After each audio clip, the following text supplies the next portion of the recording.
Hey everyone, it's Shrimpologist, and we're going to be talking about 3 mistakes that are easy to make in shrimp keeping, and hopefully this video will prevent you from making them in the future. The first mistake we're going to discuss is changing too much water at once. Changing water is a process that is a lot different with fish than it is with shrimp. A lot of fish owners aren't really accustomed to that when they first get shrimp, and it can cause some problems. So you've probably heard me talk about this in the past if you follow this channel, but shrimp love stability. If we do a sudden 50% water change, the parameters are guaranteed to swing and could potentially cause mass die-offs. I highly recommend keeping your water changes on the smaller side and only when necessary.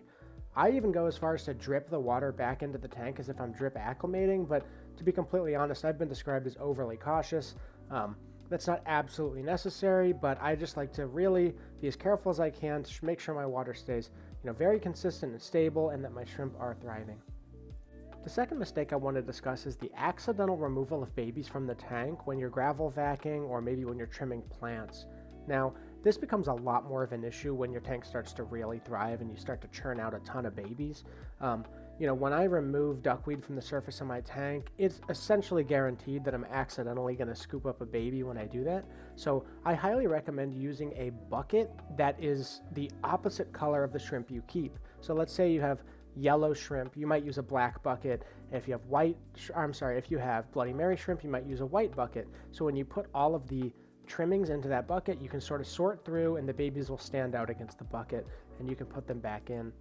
The same thing applies here to gravel vacuuming. When you're doing a water change or you're just cleaning the tank, the babies can easily be sucked up. So one thing I've seen in the past on forums that works really well is using a rubber band and pantyhose to sort of cover the intake of that gravel vac so that the water can make it through but the babies don't. This third mistake applies to just about every endeavor in all of life, and that is that we are very stubborn and rigid in our thinking. The more people I meet and the more shrimp tanks I see, the more I've come to realize that this hobby is far from being perfected. We're still learning new things all the time, and you sort of prevent yourself from improving by being too rigid in your way of thinking. I've mentioned in the past that I do very infrequent water changes because shrimp favor stability over all else, and this really works for me. But some of the most successful shrimp breeders on Earth do water changes weekly, and that works for them. The fact that you're here on YouTube and willing to learn is a good sign for your future in this hobby, so please stay open-minded and keep on learning. That wraps up our list. Thank you everybody for watching. The support lately has been amazing. I feel very lucky for the amount of attention these videos are getting and the fact that they're so well received. Please like the video if you liked it and subscribe if you want to see more informative and entertaining videos in the future. Take care and happy shrimp keeping.